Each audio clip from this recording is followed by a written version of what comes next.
नमस्कार दोस्तों। आज हम लोग न्यू एनसीईआरटी क्लास 8 सब्जेक्ट है ज्योग्राफी, लेसन है फोर और टॉपिक है कृषि टॉपिक है लेसन 4। इसको आज हम लोग अच्छे से रीडिंग लगाएंगे और इम्पोर्टेंट लाइन जो होगा जहाँ से प्रश्न बनता है उसको अंडरलाइन करते हुए नोट भी करेंगे और लास्ट में क्वेश्चन आंसर भी करके कंप्लीट करते हुए चलेंगे। चलिए लेसन को स्टार्ट करते हैं। टॉपिक है कृषि। गुरप्रीत, मधु और टीना एक गांव से गुजर रहे थे।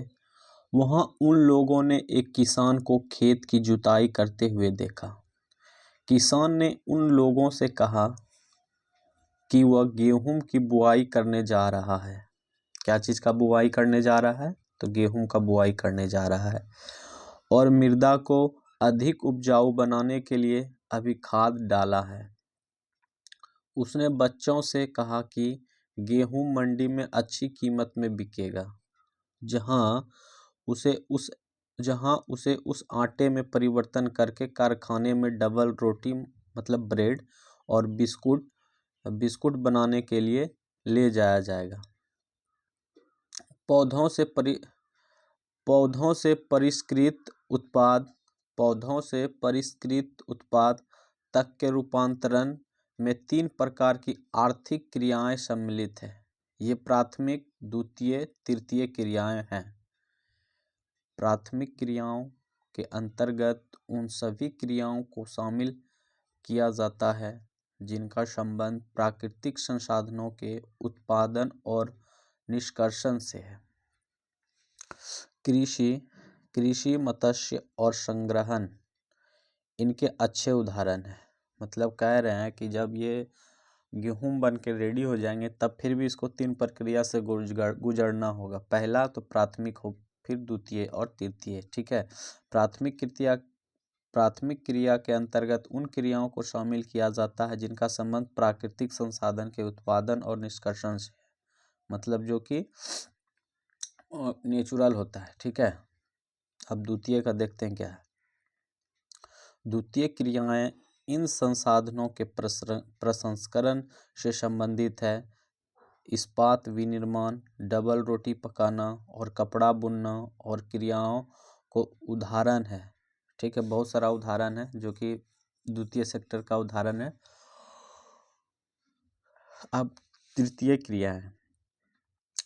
क्रियाएं प्राथमिक और द्वितीय क्षेत्र को सेवा कार्यों का तथा द्वारा सहयोग प्रदान करती है। मतलब तृतीय क्षेत्र को क्या चीज़ से जाना जाता है? तो सेवा क्षेत्र से जाना जाता है। इतने जानिए। जैसे में यातायात का सेवा, व्यापार, बैंकिंग, बीमा, विज्ञापन तृतीय क्रियाओं का ये सब उदाहरण है। देखिए पहला में आ गया क्या? प्राकृतिक से रिलेटेड मतलब खेती वगैरह। द्वितीयम हो गया विनिर्माण मतलब खदान वगैरह हो गया। और क्या क्या था?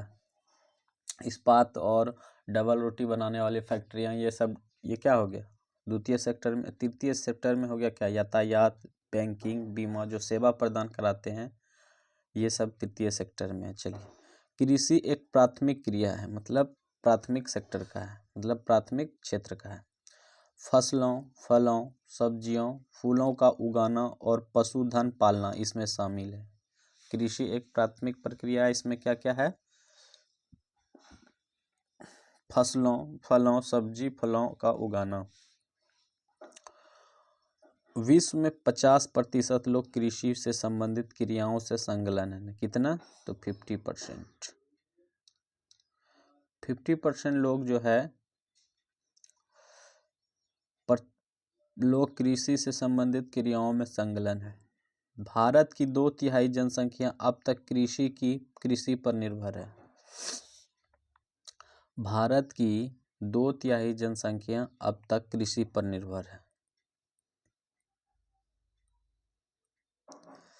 अनुकूल स्थलाकृति, मृदा और जलवायु कृषि क्रियाकलाप के लिए अनिवार्य है। जिस भूमि पर फसलें उगाई जाती है कृषिगत भूमि कहलाती है। चित्र 4.1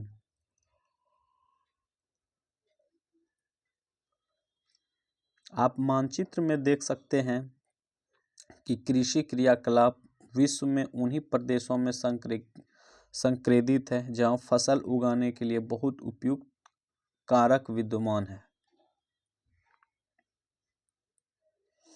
चलिए इसको भी देखते हैं, कुछ शब्दावलियां हैं, इसको भी पढ़ेंगे हम लोग। शब्द उत्पत्ति। एग्रीकल्चर शब्द की उत्पत्ति लेटिन शब्दों में एगर या एग्री, जिसका अर्थ है मृदा, और कल्चर, जिसका अर्थ है कृषि करने से हुई है। मतलब एग्रीकल्चर शब्द की उत्पत्ति लेटिन शब्दों में से एगर या एग्री से हुआ है, जिसका अर्थ है मृदा, और कल्चर, जिसका अर्थ है कृषि करने से हुई है। लेटिन शब्द का एग्रीकल्चर शब्द की उत्पत्ति कहाँ से हुई है? तो लेटिन शब्द से हुई है, ठीक है, जिसका है एगर या एग्री। चलिए, यह है कृषि भूमि का विश्व वितरण। ये विश्व में कितना भूमि है ये एटलस में दिया हुआ है, ठीक है, किधर किधर कितना भूमि है। और ये है क्या है, क्या आप जानते हैं? इसको भी थोड़ा पढ़ लेते हैं, ठीक है, यह बहुत इंपॉर्टेंट ही लाइन ही है, ठीक है। कह रहा है सेरो क्या है, इसमें कल्चर लगा देंगे इतना में से, जैसे कि हो गया horticulture, viticulture, pisciculture, sericulture, agriculture, ये सभी से क्या क्या बन जाएगा? एग्रीकल्चर। एग्रीकल्चर से क्या होता है? एग्रीकल्चर, एग्री से और प्लस कल्चर लगा दिए थे, एग्रीकल्चर हो गया कृषि से रिलेटेड, जैसे कि मृदा की जुताई, फसलों का उगाना, पशुपालन और विज्ञान एवं कला, इसे खेती भी कहते हैं। अब देखिए सेरी प्लस कल्चर लगा दिए, क्या बन गया? सेरीकल्चर। मतलब सेरी एग्रीकल्चर कृषि से, सेरीकल्चर रेशम उत्पादन से, ठीक है। रेशम के कीट की वाणिज्यिक पालन यह कृषि के आय में पूरक होता है। क्या होता है? पूरक होता है, पूरक हो सकता है।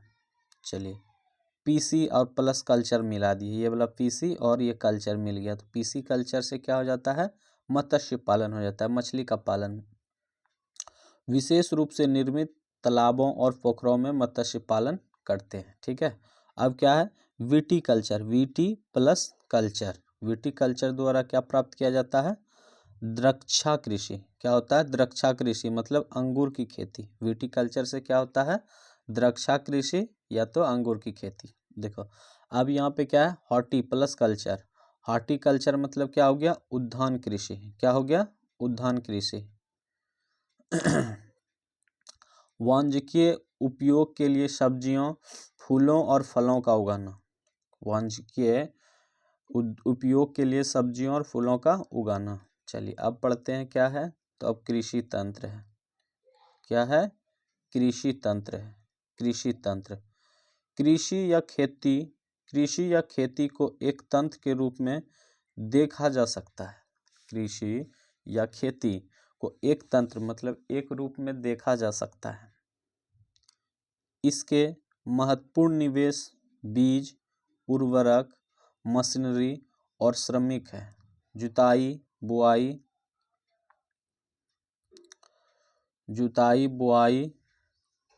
सिंचाई, निराई और कटाई इसकी कुछ संक्रिया है, मतलब प्रक्रिया है। इस तंत्र के निर्मितों अंतर्गत फसल, ऊन, डेयरी और कुक्कुट उत्पाद आते हैं। चलिए अब इस कुछ स्ट्रक्चर दिया हुआ है, इसको भी थोड़ा सा देख लेते हैं हम लोग। क्या है? तो ये क्या है? कृषिगत भूमि की कृषि पद्धति। पहले क्या होगा देखते हैं। जुताई, बुआई, छिड़काव। जुताई, बुआई, छिड़काव निवेश है, प्रक्रम है और निर्गत है, ये निवेश है। तो क्या हो जाएगा? पहले जुताई हुआ, फिर फसल, पहले जुताई हुआ, फिर क्या हुआ? बीज डाला गया, नहीं पहले जुताई हुआ, फिर क्या चीज़ का? मशीन से, ये सब निवेश हुआ, ये सब सारा निवेश हुआ, ये प्रक्रम हुआ, ये निर्गत हुआ। निवेश मतलब मशीन से हुआ, जो पैसा लगा, बीज में लगा, रसायन मतलब खाद उद में लगा, फिर ये क्या हो गया? प्रक्रिया है, क्या कैसे किया जाता है, बाद में ये फसल बन के रेडी हुआ। चलिए भौतिक निवेश में क्या होता है? भौतिक निवेश में क्या होता है? क्या है? भौतिक एवं मानवीय कृषि निवेश, इसमें क्या होता है, तो मानवीय निवेश में क्या क्या होता है, रसायन तो हो गया, मशीनरी, श्रम, भंडारण। भौतिक निवेश में क्या हो जाएगा, सूर्य का प्रकाश, वर्षा, मृदा, ढाल, ये सब आएगा भौतिक में, और ये सब आ जाएगा कृषिगत भूमि निवेश में।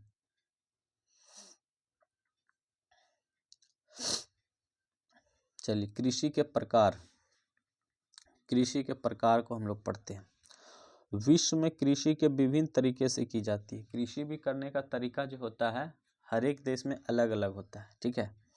भौगोलिक दशाओं, उत्पाद की मांग, श्रम और प्रौद्योगिकी के स्तर आधार पर कृषि दो मुख्य प्रकारों में वर्गीकृत की जा सकती है। ये निर्वाह कृषि और वाणिज्यिक कृषि। कृषि को कितने प्रकार से बांटा जाता है, तो दो प्रकार से। कौन कौन सा, निर्वाह कृषि और वाणिज्यिक कृषि। चलिए निर्वाह कृषि को अब हम लोग पहले देखते हैं। निर्वाह कृषि क्या है। इस प्रकार की कृषि कृषक परिवार की आवश्यकताओं को पूरा करने के लिए की जाती है। निर्वाह कृषि में क्या हो जाता है, अपना परिवार, फैमिली के लिए आवश्यकता जितने जो चीज़ का होता है उसके लिए किया जाता है। पारंपरिक रूप से कम उपज प्राप्त करने के लिए निम्न स्तरीय प्रौद्योगिकी और पारिवारिक श्रम का उपयोग किया जाता है। निर्वाह कृषि को पुनः गहन निर्वाह कृषि और आदिम निर्वाह कृषि में वर्गीकृत किया जा सकता है। गहन निर्वाह कृषि, गहन निर्वाह कृषि क्या है, तो गहन निर्वाह कृषि में किसान एक छोटे भूखंड पर साधारण औजारों और अधिक श्रम से खेती करता है। अधिक धूप वाले दिनों से युक्त जलवायु और उर्वर मृदा वाले खेत में एक वर्ष में एक से अधिक फसलें उगाई जा सकती है। चावल मुख्य फसल होती है। अन्य फसलों में गेहूं, मक्का, दलहन और तिलहन शामिल है। गहन निर्वाह कृषि दक्षिणी पूर्वी और पूर्वी एशिया के सघन जनसंख्या वाले मानसूनी प्रदेश में प्रचलित है। आदम निर्वाह कृषि, आदम निर्वाह कृषि में स्थानांतरित कृषि और चलवासी पशुचारण शामिल है।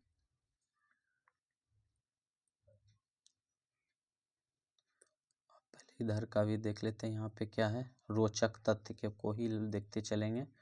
रोचक तथ्य में है जैविक कृषि। जैविक कृषि इसको देखते हैं क्या कहते हैं। जैविक कृषि इस प्रकार की कृषि में रासायनिक खादों के स्थान पर जैविक खाद और प्राकृतिक पीड़कनाशी का उपयोग किया जाता है, ठीक है।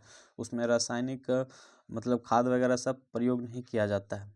फसलों का उत्पादन बढ़ाने के लिए कोई आनुवांशिक रूपांतर नहीं किया जाता है। मतलब वो क्या कहते हैं, वो बीज जो संकरण बीज होता है ना, वो बीज का प्रयोग इसमें नहीं किया जाता है। जैविक कृषि नॉर्मल और साधारण जो कि जैविक के रूप में ही किया जाता है, प्राकृतिक के द्वारा, ठीक है। और वो इसमें कोई रासायनिक का प्रयोग नहीं किया जाता है।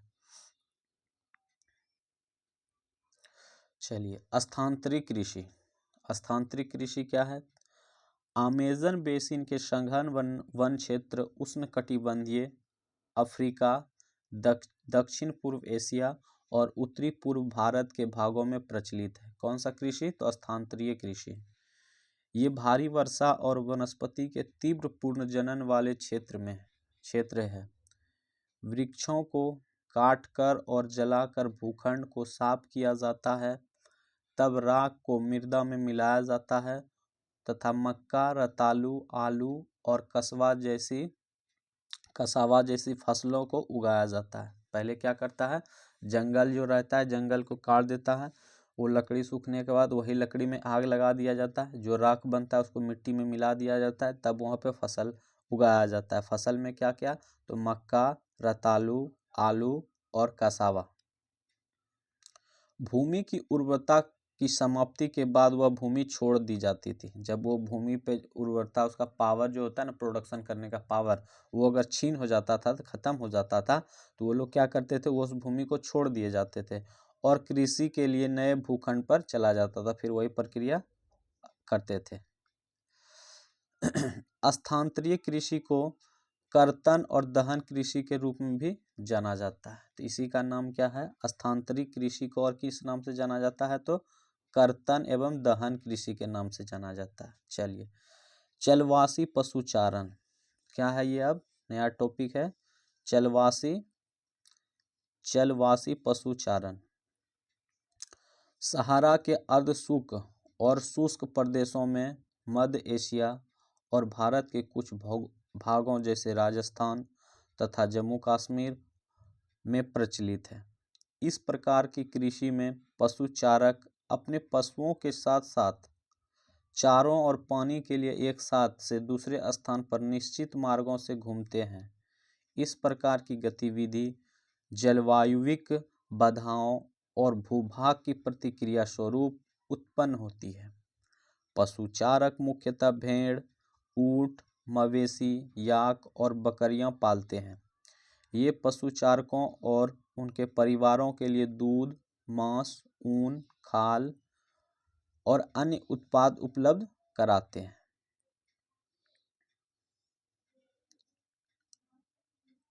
वाणिज्यिक कृषि, अब क्या है? वाणिज्यिक कृषि को हम लोग पढ़ते हैं। वाणिज्यिक कृषि में फसल उत्पादन और पशुपालन बाजार में विक्रय हेतु किया जाता है। इसमें विस्तृत कष्ट क्षेत्र और अधिक पूंजी का उपयोग किया जाता है। अधिकांश कार्य मशीनों के द्वारा किया जाता है। वाणिज्यिक कृषि में वाणिज्यिक अनाज कृषि, मिश्रित कृषि और रोपण कृषि शामिल है। वाणिज्यिक अनाज कृषि में फसलें वाणिज्यिक उद्देश्य उगाई जाती है। गेहूं और मक्का सामान्य रूप से उगाई जाने वाली फसलें हैं।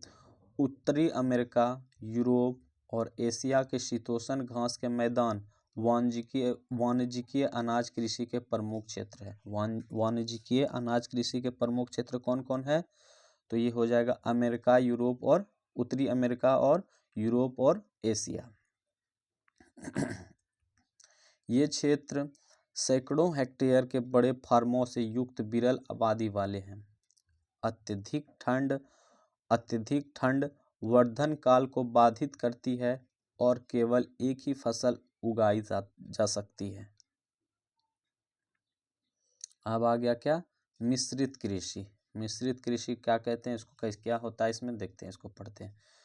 मिश्रित कृषि में भूमि का उपयोग भोजन व चारे की फसल उगाने और पशुधन पालने के लिए किया जा सकता है। यहाँ पे प्रश्न बनता है इसमें एनसीईआरटी में कि मिश्रित कृषि क्या होता है। मिश्रित कृषि में बहुत सारा ऑप्शन दे देगा कि भोजन करने के लिए मतलब गेहूं के साथ आलू, गेहूं के साथ सरसों, आलू के साथ टमाटर, मूली। तो ये नहीं होता है। मिश्रित कृषि उसे कहते हैं जो कि भूमि का उपयोग भोजन व चारों की फसलों के उगाने और पशुधन पालन की क्रिया में शामिल होता है। मतलब फसल तो उगाना ही है, ठीक है, भोजन के लिए, और चारे की फसलें और पशुधन पालने के लिए भी किया जाता है। उसको हम लोग क्या कहते हैं? मिश्रित कृषि कहते हैं।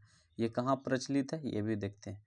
यह यूरोप, पूर्वी संयुक्त राज्य अमेरिका, अर्जेंटीना, दक्षिण अफ्रीका, ऑस्ट्रेलिया, न्यूजीलैंड और दक्षिण अफ्रीका में प्रचलित है। चलिए, इसका फिगर भी हम लोग थोड़ा सा देख लेते हैं और इधर क्या है इसको भी पढ़ते हुए चलते हैं। क्या आप जानते हैं स्थानांतरित कृषि विश्व के विभिन्न भागों में किस नाम से जानी जाती है? मतलब स्थानांतरित कृषि जो है सब प्रदेशों में अलग अलग नाम से जाना जाता है। तो हम लोग स्थानांतरित कृषि को देखते हैं कि उत्तरी पूर्वी भारत में किस नाम से जाना जाता है? तो झूमिंग कृषि के नाम से जाना जाता है। मैक्सिको में क्या नाम से जाना जाता है? तो मिल्पा के नाम से जाना जाता है। ब्राज़ील में किस नाम से जाना जाता है? तो रोका के नाम से जाना जाता है। और मलेशिया में किस नाम से जाना जाता है? तो लदांग के नाम से जाना जाता है।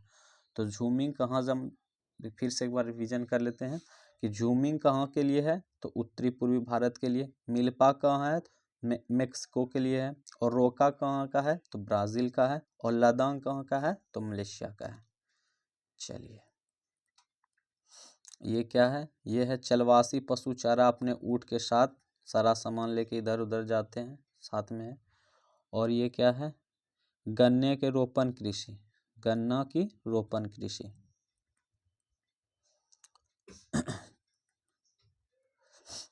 चलिए अब रोपण कृषि के बारे में हम लोग पढ़ते हैं। रोपण कृषि। रोपण कृषि वाणिज्यिक कृषि का एक प्रकार है। क्या है? वाणिज्यिक कृषि का एक प्रकार है, जहाँ चाय, कहवा, काजू, रबड़, केला अथवा कपास की एकल फसल उगाई जाती है। रोपण कृषि में क्या क्या आता है? तो चाय, कहवा, काजू, रबड़, केला, ये सब, अथवा और भी है लेकिन मिनिमम इतना है जो कि एकल फसल उगाए, मतलब एक ही फसल उगाई जाती है। इसमें बृहद पैमाने पर श्रम और पूंजी की आवश्यकता होती है, मतलब इसमें बहुत सारा मेहनत भी लगता है, पैसा भी लगता है बहुत सारा, जो कि इसमें मेहनत ज़्यादा और लेबर भी ज़्यादा करना पड़ता है। उत्पादन का प्रसंस्करण खेतों पर ही या निकट के कारखानों में किया जा सकता है। उत्पादन का प्रसंस्करण खेतों पर ही या निकट के कारखानों पर में किया जा सकता है। इस प्रकार कृषि में परिवहन जाल के विकास की अनिवार्यता होती है। रोपण कृषि के मुख्य क्षेत्र विश्व के उष्णकटिबंधीय प्रदेश में पाए जाते हैं। मलेशिया में रबड़, ब्राज़ील में कहवा, अब भारत और श्रीलंका में चाय इसके कुछ उदाहरण हैं रोपण कृषि के। कहाँ कहाँ? तो मलेशिया में रबड़ होता है, ब्राज़ील में कहवा होता है, और भारत और श्रीलंका में कुछ उदाहरण है चाय का। चलिए अब मुख्य फसलें क्या क्या है इसको हम लोग देखते हैं। मुख्य फसलें। बढ़ती हुई जनसंख्या की आवश्यकताओं को पूरा करने के लिए विविध प्रकार की फसलें उगाई जाती है। फसलें कृषि आधारित उद्योगों के लिए भी कच्चे माल की आपूर्ति करती है। गेहूं, चावल, मक्का और बाजरा मुख्य खाद्य फसल है। मुख्य खाद्य फसल तो ऐसे चावल है, ठीक है, धान है, चावल है, लेकिन इसमें क्या क्या आ जाएगा? गेहूं, चावल, मक्का और बाजरा। जूट और कपास रेशेदार फसलें हैं। चाय और कहवा मुख्य पेय फसलें हैं, मतलब पीने योग्य है, जैसे कॉफ़ी हो गया, चाय हो गया, ये पेय फसलें हैं। और जूट और कपास रेशेदार हो गया, ठीक है। अब देखते हैं चावल के बारे में। चावल यह विश्व के मुख्य खाद्य फसल है। चावल जो है, यहाँ पे इम्पोर्टेंट लाइन है ये कि विश्व की मुख्य खाद्य फसल क्या हो जाएगा? तो चावल हो जाएगा। यह उष्णकटिबंधीय और उष्णकटिबंधीय प्रदेशों का मुख्य आहार है, मतलब पूरे विश्व में बोलिए ना कि चावल आहार के रूप में लिया जाता है। चावल के लिए उच्च तापमान, अधिक आर्द्रता एवं वर्षा की आवश्यकता होती है। चावल की खेती करने के लिए क्या होता है? टेम्परेचर भी उच्च होना चाहिए, अधिक आर्द्रता भी होना चाहिए, और वर्षा की भी आवश्यकता होती है। यह फसल चिकायुक्त जलोढ़ मृदा जिसमें जल रोकने की क्षमता हो में सर्वोत्तम ढंग से बढ़ती है। जहाँ पे जल ज़्यादा जमा होगा, पानी उसको अच्छी तरह से मिलेगा, तो वहाँ पे प्रोडक्शन अच्छी ढंग से होगा। चीन चावल उत्पादन में अग्रणीय है, ठीक है। चीन जो है चावल उत्पादन में सबसे अग्रणीय, मतलब सबसे ज़्यादा चावल चीन में ही होता है। इसके बाद क्रमशः भारत, जापान, श्रीलंका और मिस्र है। अनुकूल जलवायुविक दशाओं जैसे पश्चिमी बंगाल और बांग्लादेश में एक वर्ष में 2 से 3 फसलें उगाई जाती है। चलिए अब गेहूं के बारे में पढ़ लेते हैं। गेहूं के वर्धन काल में मध्यम तापमान एवं वर्षा और सहस्य कर्तन, मतलब फसल की कटाई के समय तेज धूप की आवश्यकता होती है। इसका विकास सुअपवाहित दोमट मृदा में सर्वोत्तम ढंग से होता है। कौन सा मृदा में? तो दोमट मृदा में।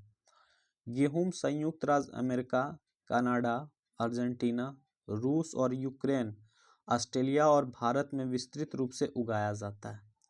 भारत में यह शीत ऋतु में उगाया जाता है। भारत में गेहूं कब उगाया जाता है? तो शीत ऋतु में उगाया जाता है।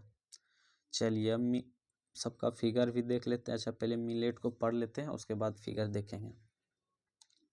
ये क्या है? मिलेट। ये मोटे अनाज के रूप में भी जाना जाता है। किसको? मिलेट को। और कम उपजाऊ तथा बलुआई मृदा में उगाई जा सकती है।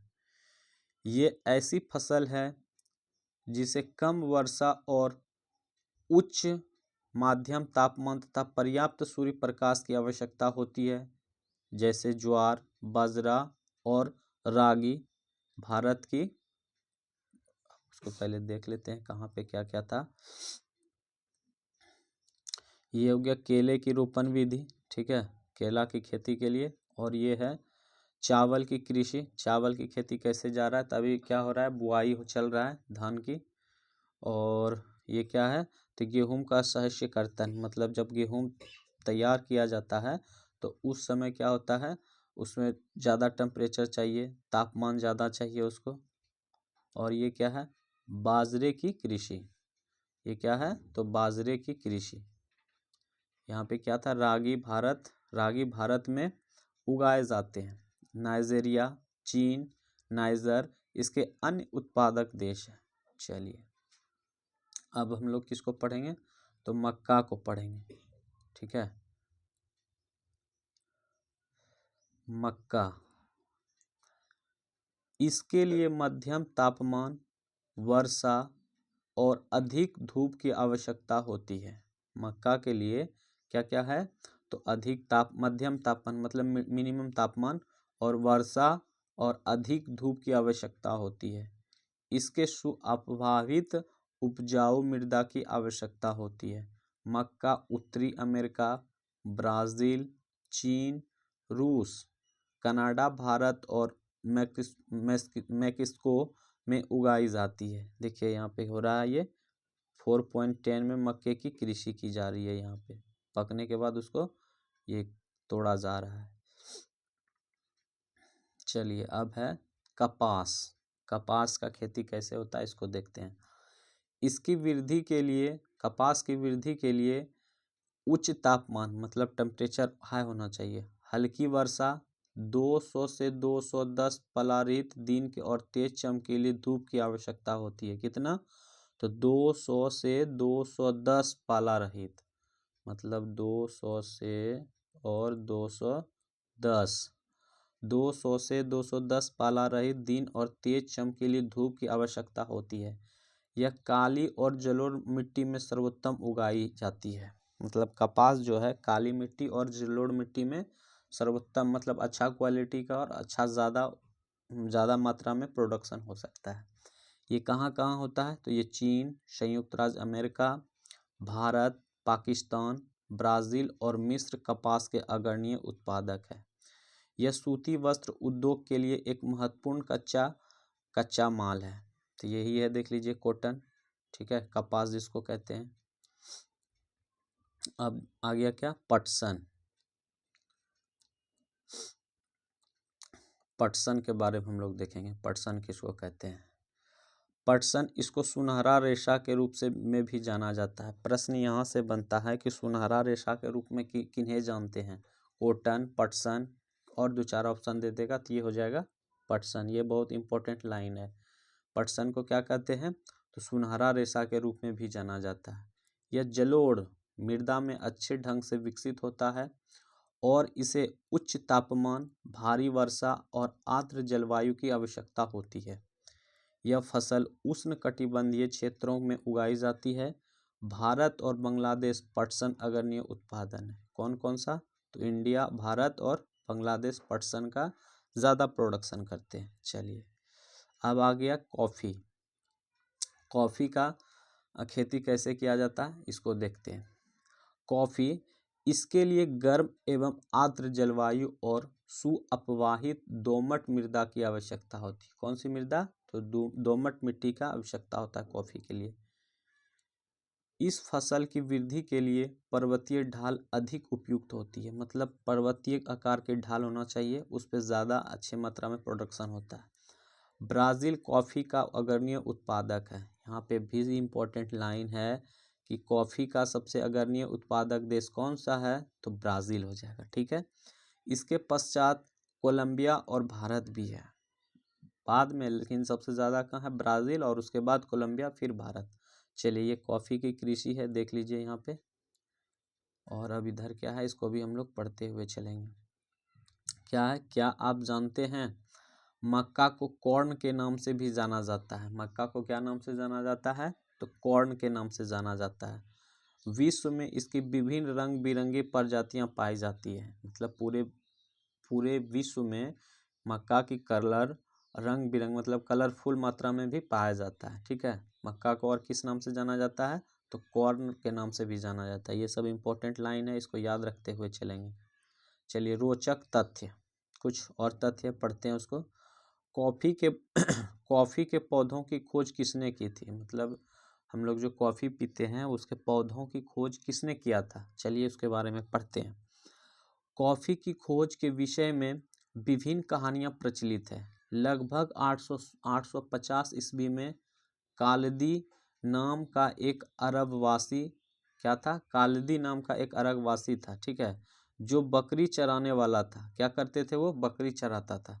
अपनी बकरियों की अनोखी उछल कूद और हरकतों को देखकर परेशान था। एक दिन उसने भी उस शहदारित पौधों की फलियों को चखकर देखा जिन्हें उसकी बकरियां प्रतिदिन खाया करती थी।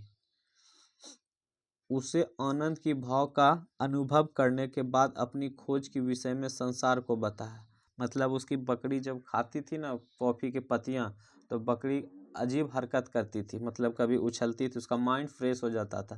तो ये सोचा कि ये पत्ता खाने के बाद बकरी कुछ अजीबोगरीब हलचल करता है, तो हम क्या करते हैं, उसका फली जो होता है ना, उसको चख के देखा, तो इसको भी मन की शांति मिला और आनंद का भाव प्रकट हुआ, मतलब अच्छा फील होने लगा। तो ये क्या किया, उस पर संसार को बताया और उस पर खोजबीन चालू कर दिया। तो वहीं से प्राप्त हुआ। तो कब हुआ था? तो 850 ईस्वी में।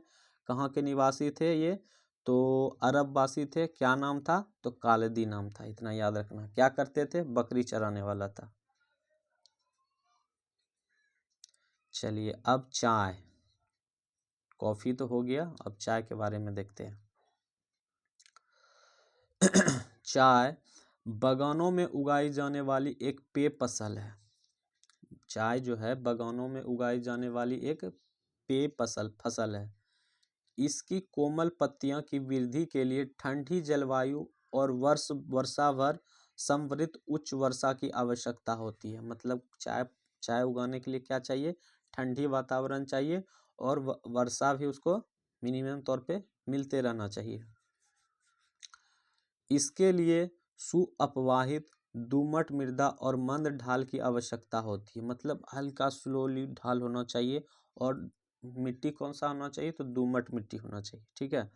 पत्तियों को चुनने के लिए अधिक संख्या में श्रमिक की आवश्यकता होती है। मतलब चाय की पत्तियां चुनने के लिए, उसको निकालने के लिए बहुत अच्छा खासा क्या कहते हैं, वर्कर की जरूरत पड़ती है। ये देख लीजिए, चित्र 4.13 में दिया गया है चाय की रोपण कृषि। चाय की रोपण कृषि, कैसे चाय को निकाला जाता है। चलिए, अब पढ़ते हैं कृषि का विकास। कृषि का विकास कैसे हुआ?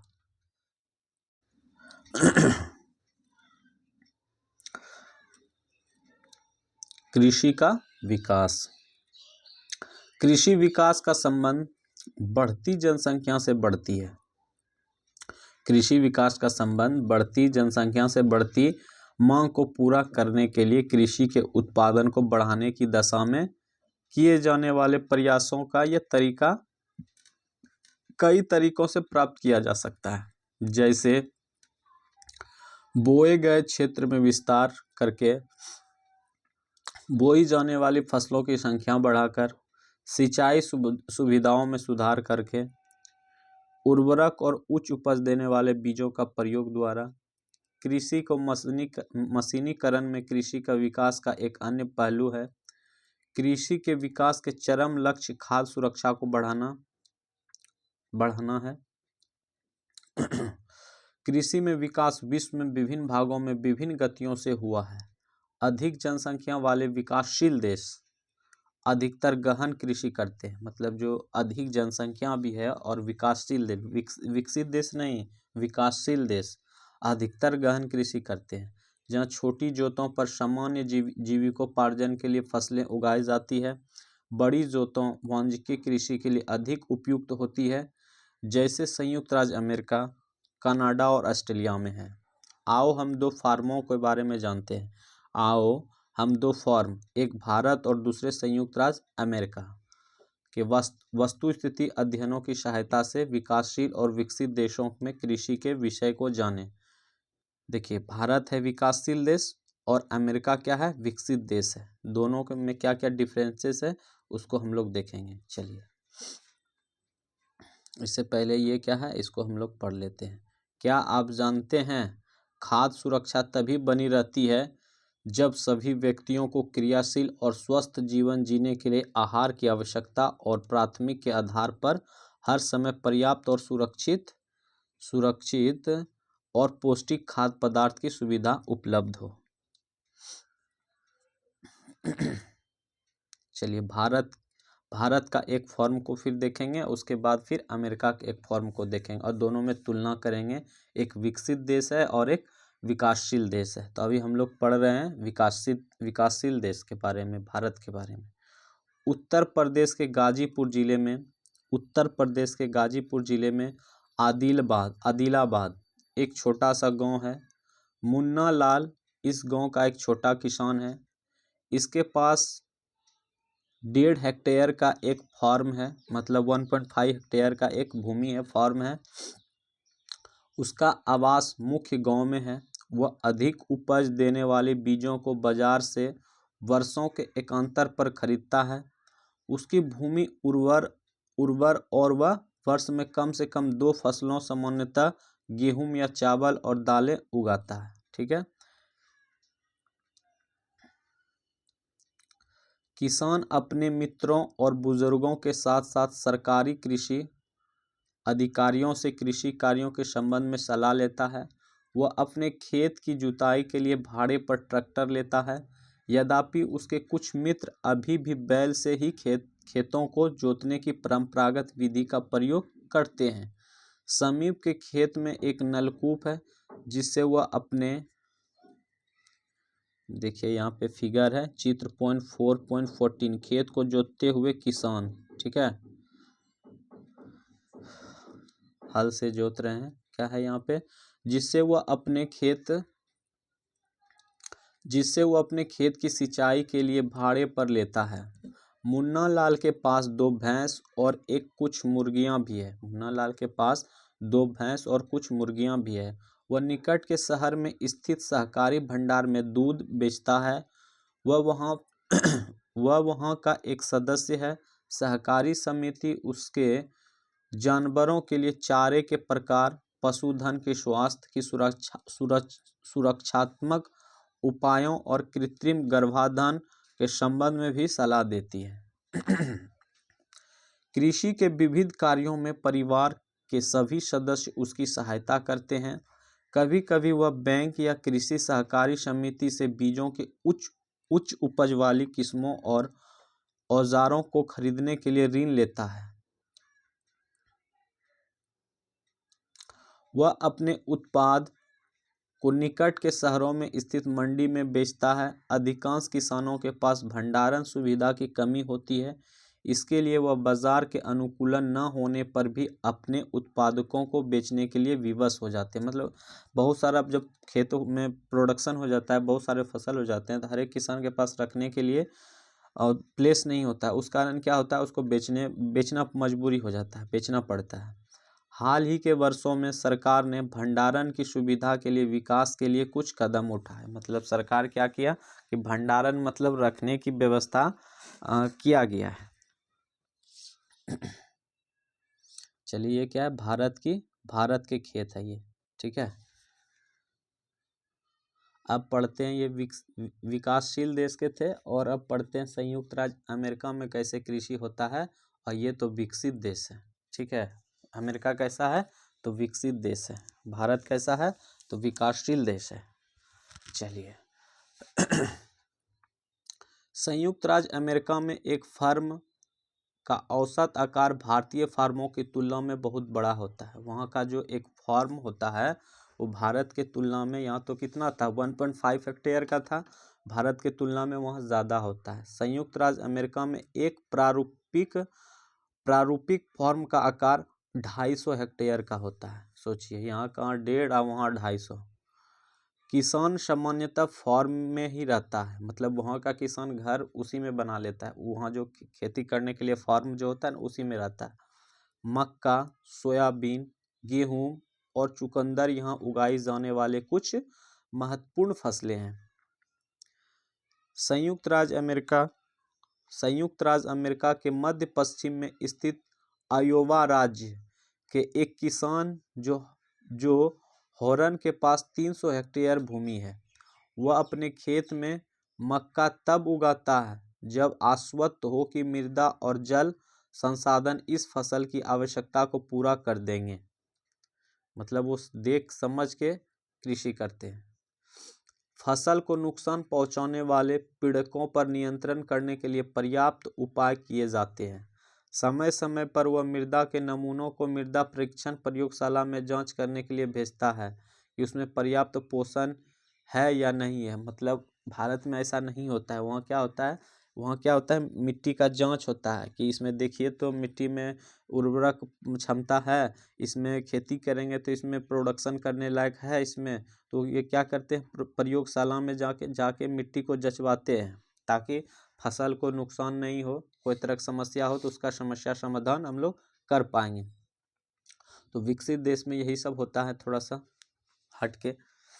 परिणाम जो हॉर्न को वैज्ञानिक उर्वरक कार्यक्रम की योजना बनाने में मदद करते हैं। उसका कंप्यूटर उपग्रह से जुड़ा हुआ है, सैटेलाइट से जुड़ा हुआ है, जो उसे उसके खेत के यथार्थ तस्वीर देता है।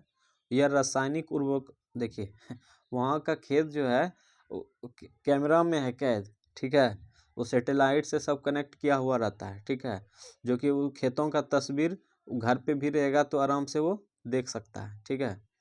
यथार्थ तस्वीर देता है। यह रासायनिक उर्वरकों को पीड़कनाशकों की आवश्यकता अनुसार प्रयोग करने में उसकी मदद करता है। वह ट्रैक्टरों, बीज की मशीनों, ये देखिए क्या हो रहा है यहाँ पीड़कनाशी का छिड़काव हो रहा है इसमें, ठीक है। और क्या है, ये संयुक्त राज्य अमेरिका का एक फॉर्म है, वहाँ की खेती है अमेरिका का। चलिए क्या था, मशीनों, समतलक, संयुक्त हार्वेस्टर और थ्रेशर का उपयोग कृषि संबंधित विविध संक्रियाओं में करता है। अनाज स्वचालित अन्य भंडार में संचित किए जाते हैं अथवा बाजार अभिकरणों मार्केट एजेंसियों में भेजे जाते हैं। संयुक्त राज्य अमेरिका में किसान एक व्यवसायी की तरह काम करता है, न कि एक खेतिहर किसान की तरह।